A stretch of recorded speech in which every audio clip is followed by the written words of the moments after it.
Letra Nostra.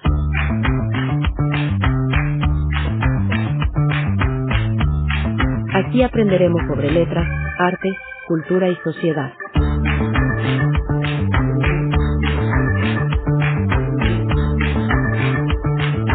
Con Alex Forzan y Miriam Cereceres.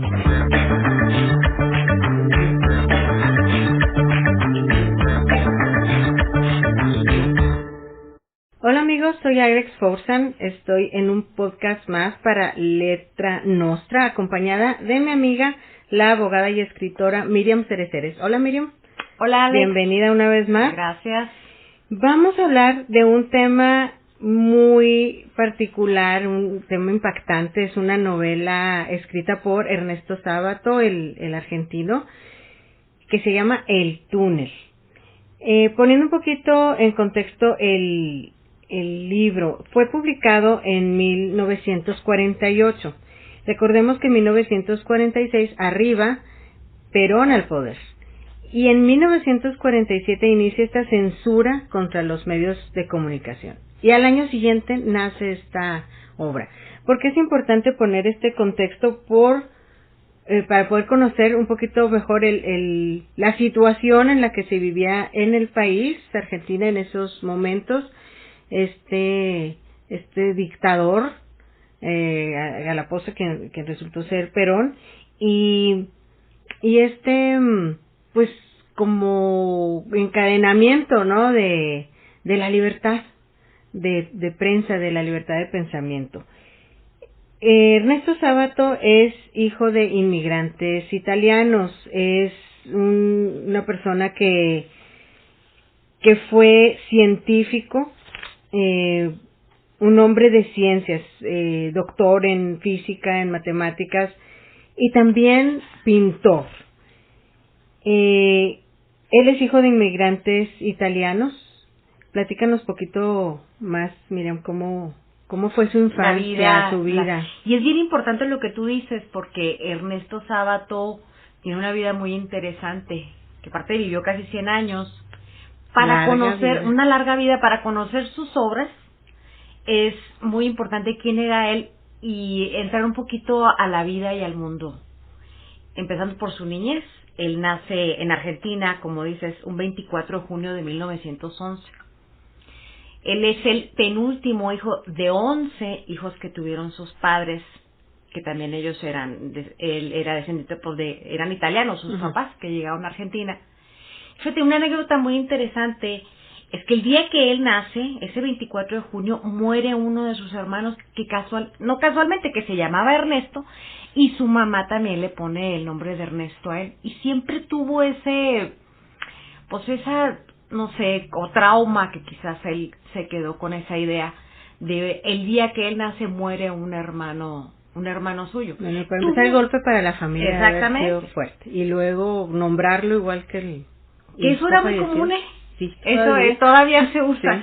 Sí. Además, otra de las características que a él lo marcaron fue su padre, porque el padre era un hombre muy severo. El padre tenía un molino de harina ahí cerca, ahí en el pueblo donde ellos vivían, que era un pueblo que se llamaba Rojas, cerca de Buenos Aires. Y era una clase media, no eran pobres precisamente, pero tampoco era gente rica, era gente muy trabajadora. Y esa severidad de su padre lo marcó también el resto de su vida, donde siempre sintió una protección por parte de la mamá. Con quien él se sentía él se identificaba. Y él siempre en las entrevistas, porque hizo muchas entrevistas en España y en Argentina sobre todo, habla de que siempre tuvo una niñez triste y sola, porque él era introvertido, él era muy tímido, sufría de pesadillas y algo muy importante. Yo creo que él desde niño tuvo muchos trastornos psicológicos porque sufría de alucinaciones.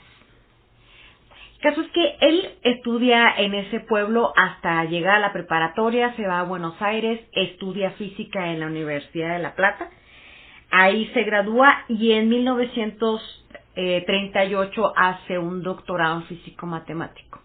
Él habla también de su época de estudios como científico, mucho sufrimiento, porque padecía soledad, era tímido, se sentía feo, tenía muchos trastornos y traumas. Él decía como que en el día estudiaba y en la noche lloraba, ¿no? Sí, o sea, pero eso nos revela eso. Ajá. Y muy idealista. Él participó también con los jóvenes comunistas de aquella época.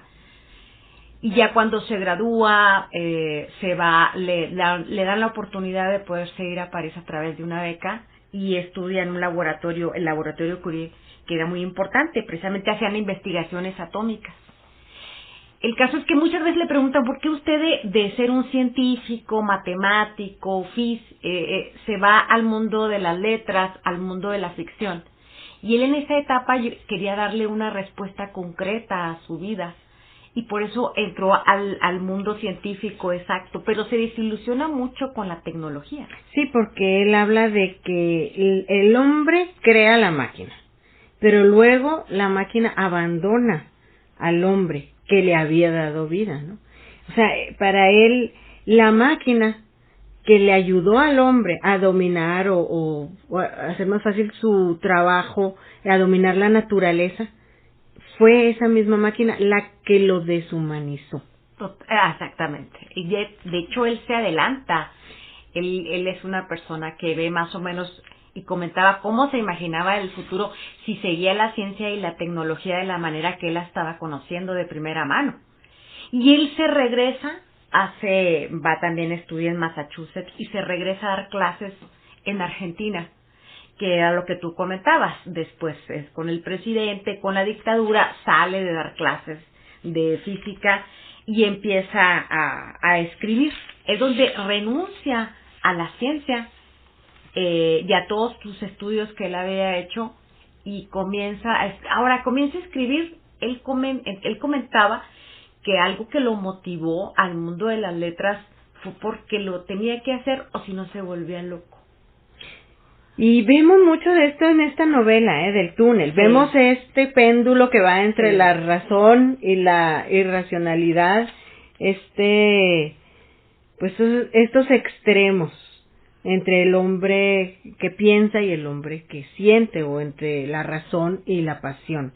Por eso quería que hiciéramos esta introducción. Es necesaria porque si tú tomas el libro El túnel, lees el primer párrafo, la entrada dice: bastará decir que soy Juan Pablo Castelli, el pintor que mató a María Iribarne. Supongo que el proceso está en el recuerdo de todos y que no se necesitan mayores explicaciones sobre mi persona. Entonces, no les estoy haciendo spoiler, amigos. Así comienza el libro, exponiendo de qué se va a tratar, ¿no? Más ya lo veremos en la siguiente sección, en la sinopsis, que se trata de justificar este crimen, pero así comienza el libro, con esa potencia, con esa fuerza. Y si es necesario que sepamos un poquito por qué. O sea, este es producto, claro, de una persona muy inteligente, con muchas cualidades, tanto para la pintura como para la ciencia, y que se desfogó todo esta inteligencia, este cúmulo de conocimientos, de ideas, de idealizaciones, como dijiste tú, un idealista, en la literatura. Y aparte, bueno, fue un gran literato. ¿Escribió mucho, Miriam?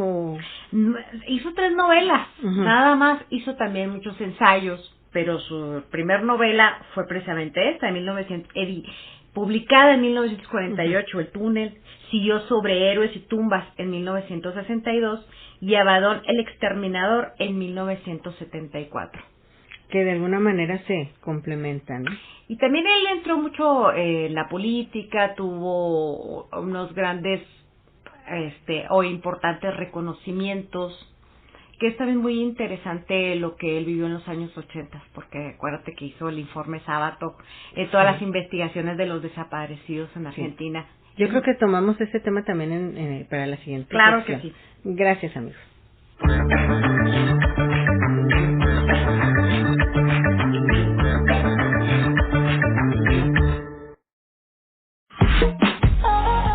Tu belleza exterior también importa, y Amalia Ferman Salón te ofrece todo lo indispensable para tu arreglo personal. Tintes, maquillaje, uñas, tratamientos, peinados y mucho más. 25 años nos respaldan. Estamos en Avenida 20 de Noviembre 5613, en la Colonia Rosario. Citas al 614-182-1454. Pregunta por los paquetes para bodas y 15 años.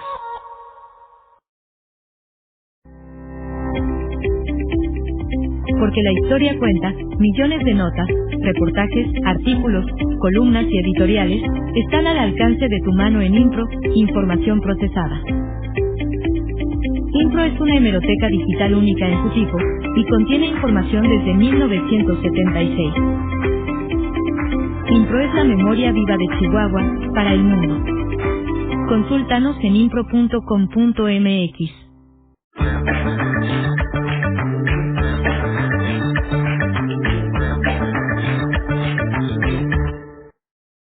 Hola amigos, soy Alex Forzan, gracias por acompañarnos hasta ahora en este podcast Lestra Nostra. Estoy acompañada de Miriam Cereceres. Estamos hablando sobre el túnel de Ernesto Sábato.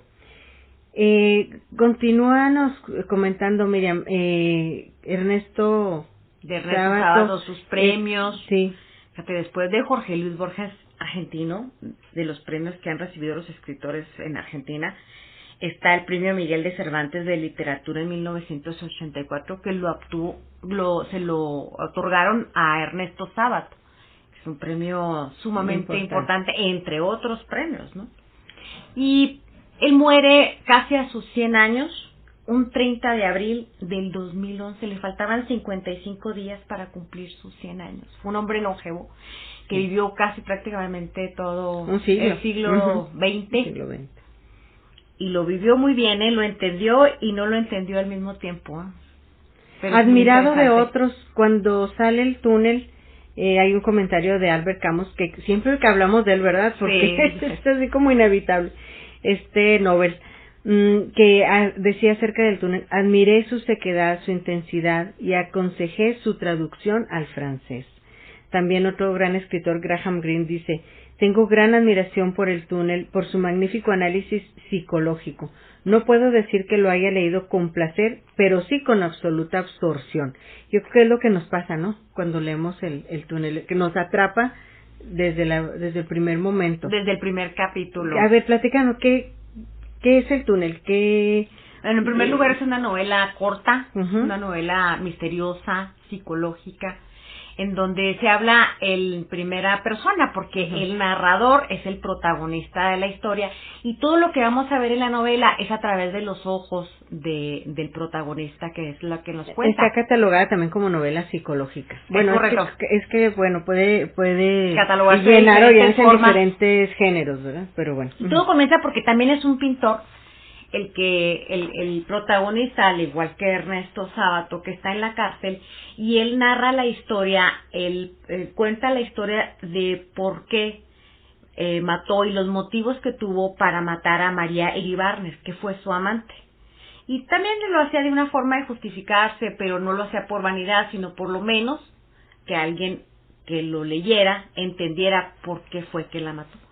Y todo comienza donde conoce a María Iribarne, que la conoce en una exposición donde él estaba exponiendo un cuadro que se llamaba Maternidad, y que en una parte del cuadro existía una ventanita con una mujer que estaba mirando al mar, que nadie lo notaba, pasaba inadvertido para las personas que estaban observando el cuadro, pero nada más hubo una joven que se enfocó y lo comenzó a observar.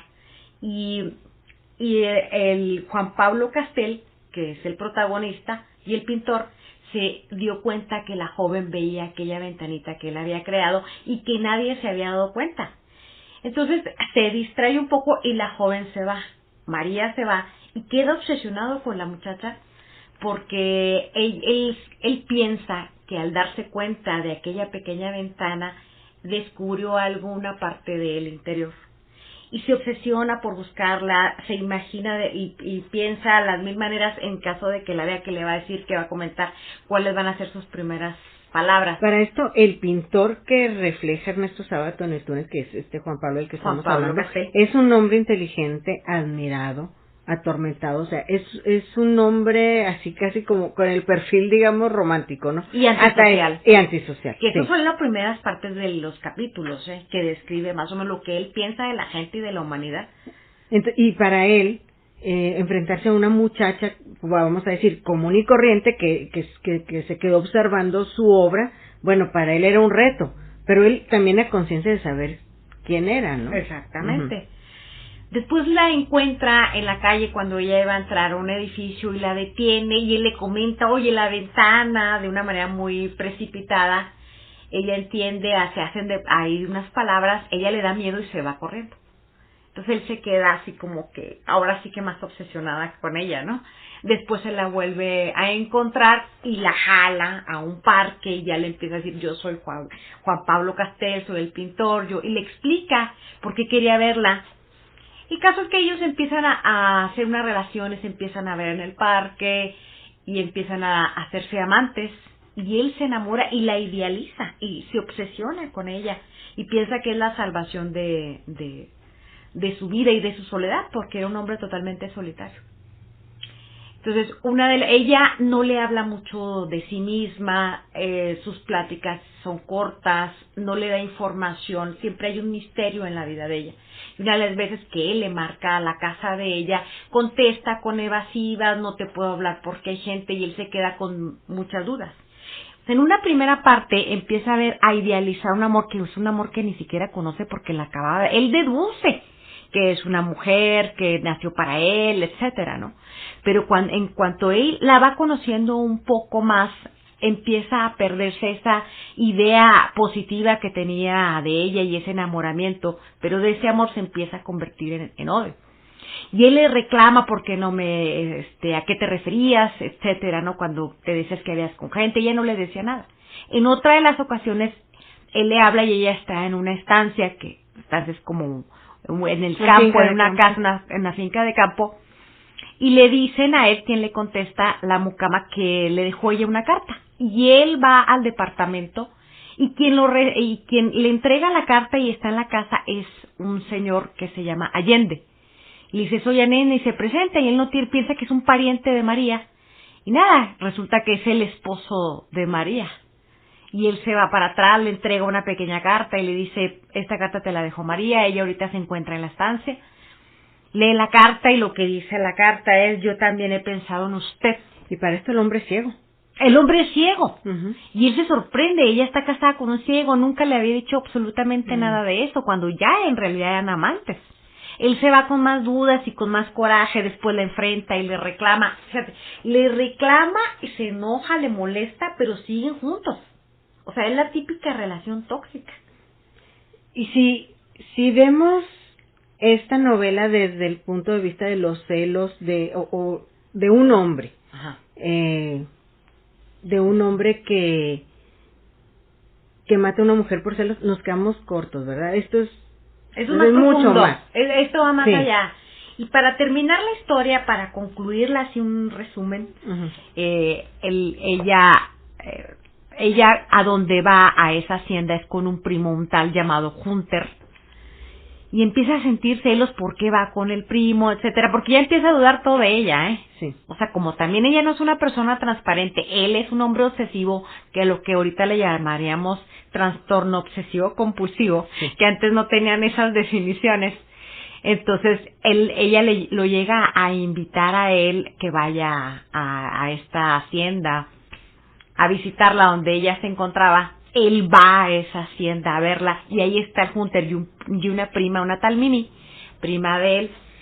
El caso es que él ahí, cuando va a la hacienda, llega a pensar que él ya tiene María, su amante, tiene una relación aparte con su primo. Hay unas situaciones ahí que a él lo hacen entender o él deduce, porque nunca queda claro, Él es un mar de ideas, y de lógica y de razonamiento, y de deducciones, fruto de pensando en Ernesto Sábato, de su trabajo como físico, como científico, era el método que él utilizaba y lo usa acertadamente en esta obra. Precisamente con el que él cree que se relaciona también con su primo, provoca que la maten a ella, que la acuchille con el mismo cuchillo que él destroza el cuadro de maternidad. Vamos a hablar más de los aspectos psicológicos de esta novela en la siguiente sección. ¿Qué te parece? Claro que sí.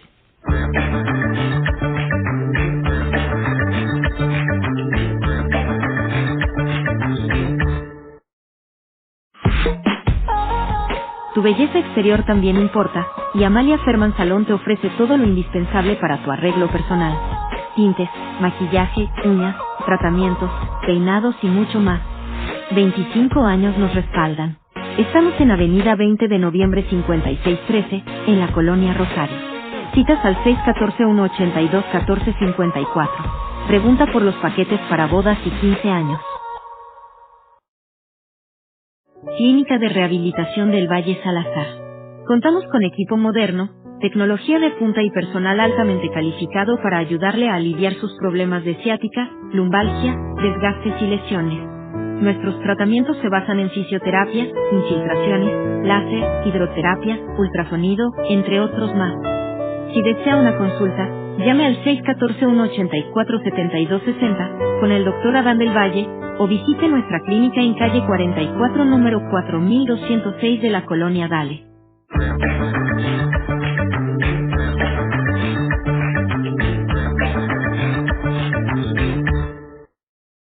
Hola amigos, estamos en Letra Nostra, este podcast. Soy Alex Forzan, estoy acompañada de mi amiga, la abogada y escritora Miriam Cereceres.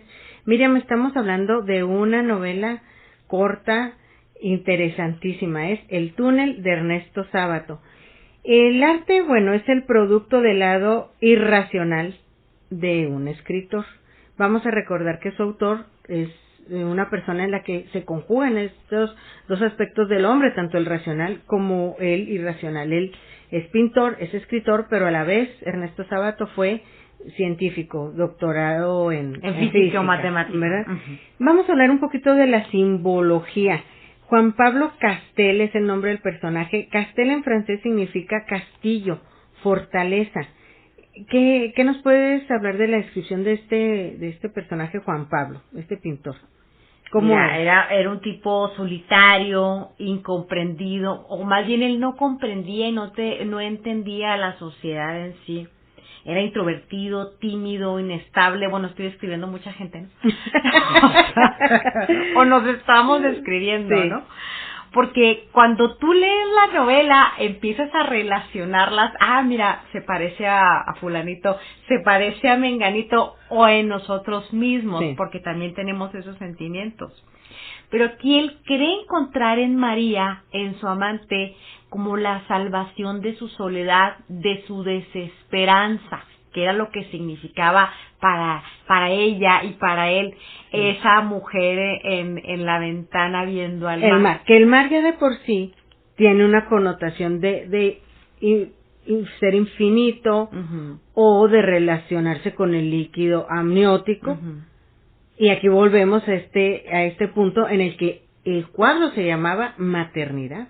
Y acuérdate que él tuvo una relación muy profunda con su madre. De hecho, cuando se fue estamos hablando de Ernesto Sábato, sí, el autor, cuando se fue a estudiar a la universidad en Buenos Aires, lloraba por su madre porque no la veía. Y por eso es este viaje que hace Castel y bueno, lo hace Ernesto Sábato a través de Castel y nos lleva en ese viaje entre la razón, la irracionalidad, la lógica, el sueño. Hay sueños que comenta el Juan Pablo que tuvo y los narra, pesadillas, los describe, pesadillas. Sí. Y volvemos a estas pesadillas que tenía él de niño, ¿no? Además, recuerda que él vivió en una época donde comienza el psicoanálisis, el surrealismo, la interpretación de los sueños de Sigmund Freud. Y él era una persona que desde muy niño, el autor del libro, Sábato, sufría de pesadillas, y esas pesadillas las lleva también en su novela, porque aquí en El túnel también el protagonista, a Juan Pablo Castel, sufre de pesadillas. Sí, también. Ahora, a María, solo la conocemos a través de los propios pensamientos de Castel, solo lo que Castel nos quiere decir de ella. O lo que pensaba de ella. Pero en realidad, lo que deducía de ella. Y en realidad, ¿quién era María? ¿Qué podemos decir quién era? Además de esta persona que lo comprendió. Fue una mujer que a lo mejor le gustaba, según lo que decía Juan Pablo Castel, una mujer también manipuladora, porque ella estaba casada con el ciego, con Allende, sí era amante de él, y él siempre le quedaba la duda, o sea, si se mete con su esposo, porque hasta le preguntó, ¿se mete conmigo? También se puede meter con un tercero. que en este caso sería Hunter, el primo de ella. Y estas dudas siempre lo fueron atormentando a él, porque ella era una mujer oscura, una mujer que tampoco, de esos tipos que te doy picones, ¿de qué manera? No te digo las cosas bien y siempre guardan un misterio que el hombre empieza a enloquecer, hasta el grado de matarla. Pero, oye, también él confiesa en el primer párrafo de la novela que ya habiendo asesinado a María, dice, ¿cómo no aproveché mi libertad para matar a otras personas? O sea, hay un instinto asesino. Sí. Sí, no es arrepentido. No. No es un libro de justificación en el sentido nada más lo hace como de arrepentimiento. que me Pero lo que, bueno, a mí me pone así la piel de gallina, dice, es que yo escribo esto para ver si alguien más me puede comprender, ¿no? O sea, todavía tú, tu lector puede ser esa persona, que por cierto, un libro y una hora en esta sección aquí en Radio City va a pasarse el túnel a la 1 de la tarde. Si se van a narrar la escucharlo, ahorita a la 1. Esta última parte de la novela, en donde hay una como almuerzo entre el personaje de Mimi y de Hunter y de Juan Pablo a la mesa, hay una parte que a mí me encanta, que es cuando hay disertaciones propias de Sábato acerca de la literatura. Y dice una que a mí se me hace muy importante y no debe pasar inadvertida en este programa, acerca del Quijote, que dice, quien quiera escribir la siguiente gran novela tiene este material, no hacer como lo hizo en su momento Cervantes. Este hombre que enloqueció de tanto leer novelas de caballería, dice, ahorita la novela del siglo XX sería un hombre que enloquece de tanto leer novelas policíacas. Y sale a la calle y se vuelve detective y cree que el mundo funciona, entre comillas, de una manera detectivesca. Yo pienso que Ernesto Sábato es mucho más que esta novela. No nos podemos quedar en una apreciación nada más de un asesinato. Es que es una novela muy profunda. De hecho, cuando empiezas a leer la novela, dices, bueno, ¿por qué el túnel? Ah, ¿sí? Y siempre te estás preguntando, ¿y por qué el túnel? ¿De dónde viene el título? ¿No? Y él lo comenta ya al final, que es el túnel, ¿no? Sí. En donde existe una relación entre el título, el túnel, y el contenido de la obra, ¿no? Sí. El título se refiere a la oscuridad donde él vivía y donde cuando conoce a esta María piensa que ella está en otro túnel paralelo a él, que está en sus mismas condiciones, que está como él, pero después cuando se va dando cuenta de que está casada, de que a lo mejor es amante del primo, ella no está en un túnel, ella está haciendo su vida real y el único que está solo en la oscuridad es él. Por eso se llama el túnel y lo comenta ya al final de la novela. Y con unas frases también, como de pesimismo. La felicidad está rodeada de dolor. Otra frase, que el mundo es horrible, es una verdad que no necesita demostración. O sea, lanza fatalista, un punto negativo, de vista filosófico negro, pero aparte hay que tomar en cuenta algo en la forma del libro. Parecen cuadros los que representa, parecen pinceladas, o sea, no deja su carácter de pintor, ¿no? Y también hay otra estructura que se puede también analizar, que es también como un ensayo, como si fueran partes de un ensayo. Sí, muchos críticos lo ven como un ensayo más que como una novela. Entonces, esto es yo creo como el culmen de toda una vida. Esta obra sí representa, podemos afirmarlo así, toda una vida de una persona, todos sus aspectos. Y más negativos que positivos, como la parte oscura de la mente del humano. Y él creía que el escribirlo se estaba liberando de esa parte oscura. Fíjate lo que decía Ernesto Sábato en una de sus frases. Dice, Dios existe, pero a veces duerme. Sus pesadillas son nuestra existencia. Imagínate. Creo que hay mucho más que hablar de esto, Miriam. Hicimos realmente un esfuerzo por traerles, por resumirles, por favor, no se queden sin leer El túnel de Ernesto Sábato. Gracias, Miriam, por acompañarme en este podcast, y gracias a todos ustedes por acompañarnos hasta este punto. Hasta la próxima. Hasta la próxima.